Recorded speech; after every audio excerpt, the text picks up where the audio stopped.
So, you may be wondering two things. One, Luke, there's only one of you. Where is future Luke? Well, this episode, he decided to just let me crack on with it. Or just couldn't be bothered to come up with an intro for it.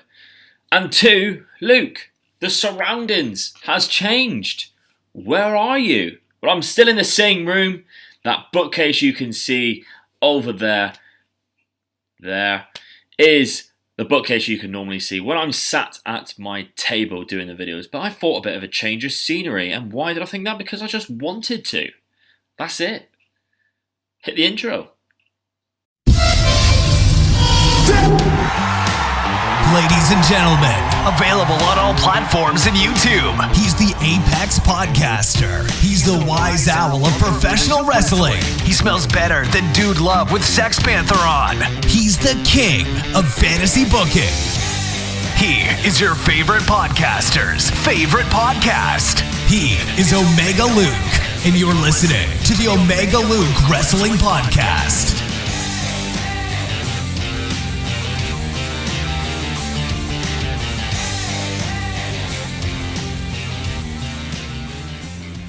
Hey guys, welcome back to Fantasy Booking Faction. This is episode 5. We are halfway through the season. Once this episode is completed, this week was probably the best week that we've had for factions. They just got better and better.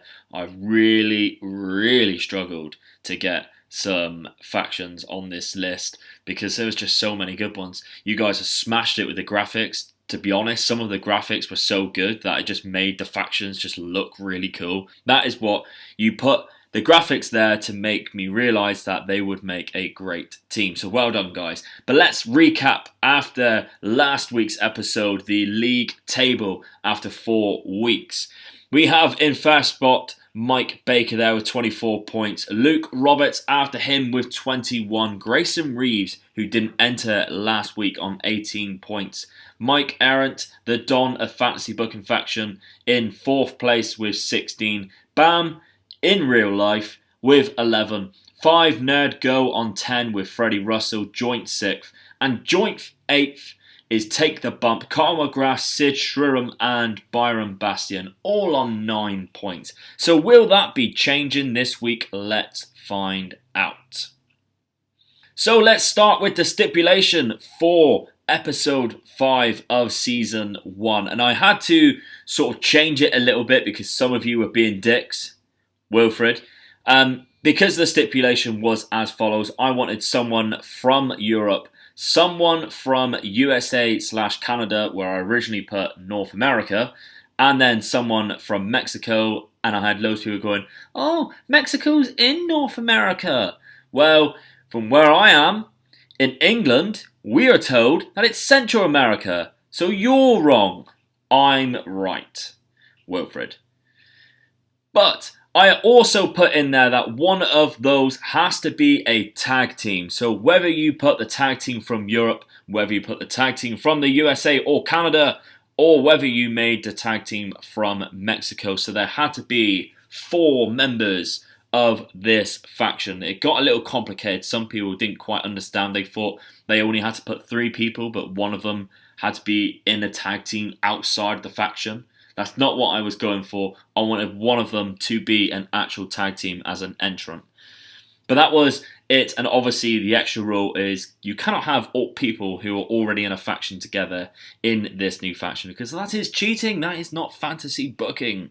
A couple of honourable mentions before we get going. One of them is Wilfred, who had this to say. Oh, please, will you stop? As much as I wanted to give you points because Millie McKenzie, Pete Dunne, Darby Allin and Almas are pretty much all my favourite wrestlers right now, don't really think it fits. Plus, I think you're just taking the piss. You fucking Mark, there you go.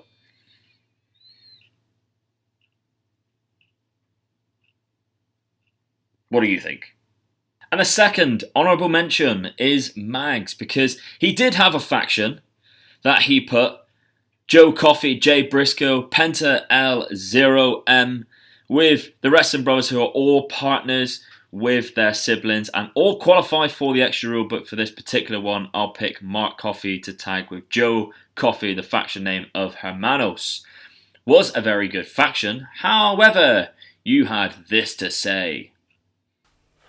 I got some time to contemplate what happened Monday morning, and obviously my performance in Omega Luke's fancy booking faction, but now I understand the game. People like me will only get so far. Luke will let me climb the mountain, but as far as getting to the peak and staying there, people like me, factionally, I've got a lot of thinking to do. I'm obviously proud of Mark Aaron, the Five Nerds, and Mark Baker, proud of what they've done. But if this is all that I'll ever will be, I don't know if it's worth it. Okay guys, let's get to this week's league table. Coming in 10th place, picking up 1 point, is Geeksplained Pod. And he's put, not going to lie, pretty proud of this one. I'm having a blast putting these together. We are having a blast, you putting them together, Geeksplained Pod. The faction begins with the Swords of Essex, Osprey and Robinson. Velveteen Dream from the North America, USA, Canada, and El Hijo del Fantasma as King Carno, the Crusade. The Swords of Essex are the faithful knights, Carno as the king and Dream as the prince. These men are on a worldwide crusade to take over the wrestling world, turn it on in their own personal kingdom. Now I really like this faction because it gives me that sort of royalty vibe. You have the king, you have the prince, you have the swords as these sort of like henchmen like type characters, which I think is really cool. And I really like if you give this like sort of a medieval vibe and have El Hijo del Fantasma or King Carno as the king and maybe bring him out on a throne or something. That'd be really cool. And just Velveteen Dream just as the prince, as a young up-and-coming prince. Yeah, that just works for me.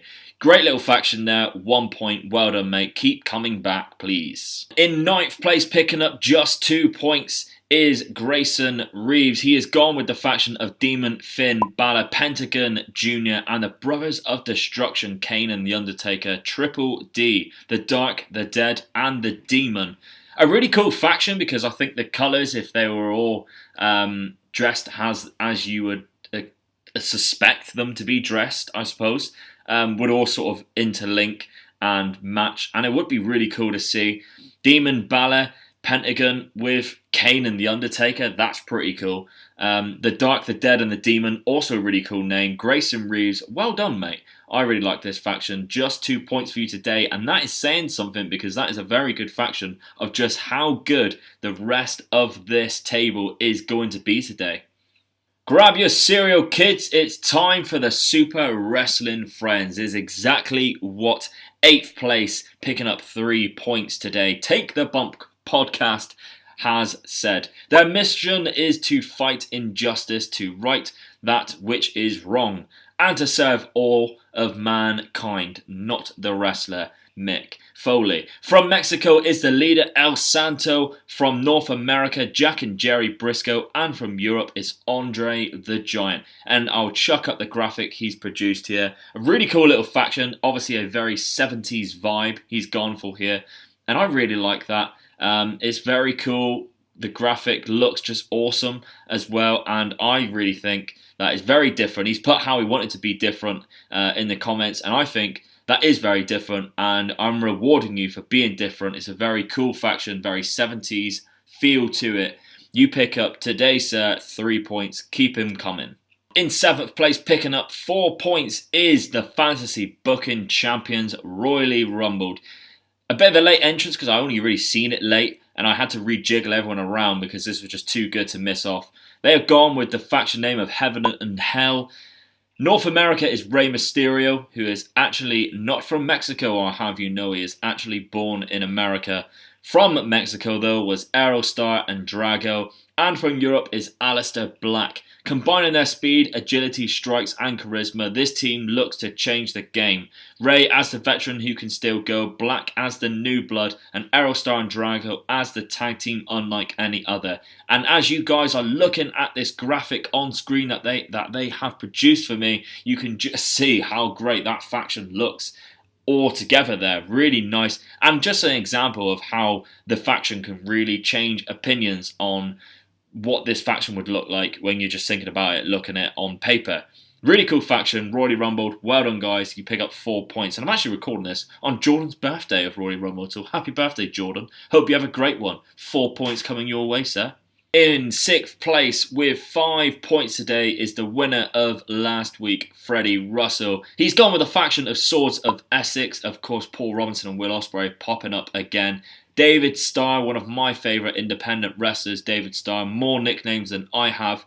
And Roosh. It's spelled like Rush, but it sounds like Roosh. He is obviously the leader of Los Ingobernables. He might not be anymore from CMLL because he's joined Ring of Honor. But he's gone with the name of Autonomy, led by David Starr. Their goal is to protect independent wrestling as they see it from WWE. Have them show up in promotions like Progress and WXW in Germany that have partnerships with WWE and watch them take over. Really cool little faction. I like the idea of the faction and the guys that you've put in it. I think would work quite well together. I really do. Well done, Freddie Russell. You pick up another 5 points on your journey to climbing that league table, buddy. Keep them coming. In 5th place now is probably the most craziest faction you will ever see, but that is why Mike Aaron is named the Godfather of Fantasy Booking Faction, because his faction today fucking rules. Listen up, wrestling fans. Do you like wrestlers that wear masks? Yes, Mike, I do. Well, hot damn, have we got a faction for you, and he's got me excited. You'll be amazed by El Ligero, of course, of NXT UK. He is from Leeds. He is not from Mexico. Get your sweet tooth from the team of, get this, El Hijo del Ice Cream and Ice Cream Jr. of Chikara. I'll chuck a photo up of these guys on screen. They are fucking awesome. Chikara is awesome. Mike knows that too. And bedazzled by the one and only Pinatita, who, I don't know how to say this without being offensive, is a miniature wrestler. Is that how you would say it without causing offence? I hope so. But he is dressed up as a piñata. And how fucking amazing is that? These would blow the Lucha House Party out of the water as that fun, masked wrestling team which kids could just get behind, have a little bit of fun. They probably wouldn't win a lot, let's be fair, but just having them on the roster just gives you so much options for having a little bit of fun. Break up the 3-hour shows of Raw with this cool faction. Thank you, Mike, for bringing this faction to our attentions. I really like it. You get yourself 6 points there, Mike, from 5th position. In 4th place, picking up 7 points, if my maths is correct, is Ibrahim, and it's Ibrahim's first time entering Fantasy Booking Faction, and he's pretty good at it, by the looks of it. He's gone with a team name of the Swords. I wonder who this could be part of. The North America is Brock Lesnar, Europe is Will Ospreay and Paul Robinson. There they are, the Swords of Essex. And from Mexico, Mil Mascaras. Lesnar is the veteran heavy hitter and he has the sword tattoo, as you can see from the graphic I've chucked up right here that Ibrahim has made. Ospreay and Robinson, aka the Swords of Essex, are young, brutal high flyers and demand things. And Mil Mascaras guides the faction, and he is a legend, which you are right, he is. Legends are usually mythologically associated with weapons such as bow and arrows, or a sword. A sword never kills anybody, it is a tool in the killer's hand.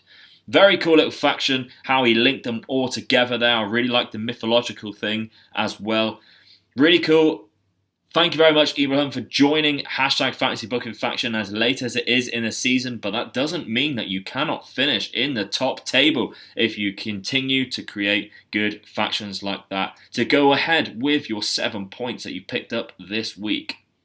In 3rd place, picking up 8 points is my man Kyle McGrath. He keeps coming back every week and getting better and better, by the way. He has gone with a faction of the Prestige, Joe Coffey and Joe Hendry, Maxwell Jacob Friedman and El Idilo Andrade Cienalmas. Oh, I love that guy. They are wealthy, they are very powerful, and if they want something, they will get it at any cost. They are the Diamond Dynasty, and as you can see from the graphic, I think they look really cool together. I really like the idea of it, sort of like a Ted DiBiase kind of faction, really. Maybe Ted DiBiase could come in as their manager or something, just buy them out.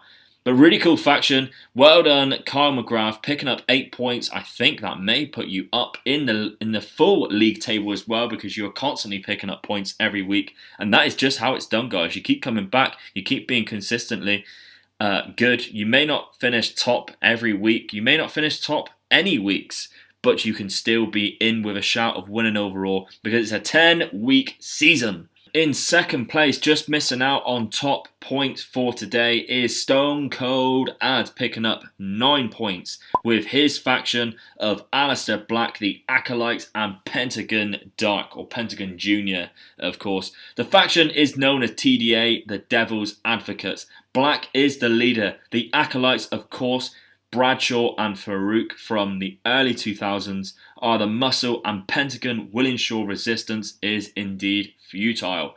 Now, the reason why I've put this so high is because I really like the idea of those 4 guys together. I mean, the Acolytes just gelling those Pentagon and Aleister Black really well. Also, the funniest guys ever. Can you imagine all of those 4 playing poker and you having to knock on the door inside the room like the Acolytes used to do to speak to them? I think they're really cool. And the whole faction was, I feel, really well put together. I really enjoyed that faction. Thank you very much. Stone Cold Ads for putting that together. You picked yourself up 9 points this week. Thank you very much. And I know Sam Preston is going to be pissed at that. In first place, though, picking up 10 points is someone who is always there and thereabouts. It is Caden at Caden CN. He has gone with Rampage Brown, the Briscoe brothers, and Pentagon Jr. And as you can see from the graphic he has created, they look fucking fantastic together. Death Row, a dominant heel faction booked as 4 extremely dangerous men. Combining their talents to take over the world, they would be called Death Row because they would be billed as the deadliest wrestlers. Now, we've seen the Briscoes cut that incredible promo on Tama Tonga, who did reply and sort of really make them look silly as well. Pentagon, I think, would be a really cool leader of this group. And Rampage Brown as like the huge muscle guy, I think just really, really works well. And the graphic made me realise how good of a faction that would be together. So there you go again, a reason why creating graphics just make it even better, because in my head that just looks like such a cool faction, whereas on paper you may not have picked up as many points as you did, Caden. So well done. Really nice faction. 10 points for you today, sir. That puts you up to 14 in total. Does that get you on the leaderboard after 5 whole weeks? Let's find out now, shall we? Okay, so in 10th position, we have 5 Nerds and Go and Royally Rumbled, both on 10 points, as you can see. Bam, in real life, still clinging on there with 11 points. Take the bump, coming up to 8th place with 12. Caden, there you are, 14 points. You are now sitting in 7th position, just behind Freddie Russell, last week's winner,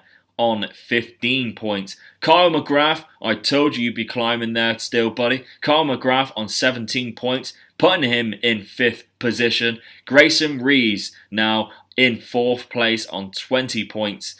21 points, just 1 point ahead. Missing out this week, unfortunately, was my friend Luke Roberts.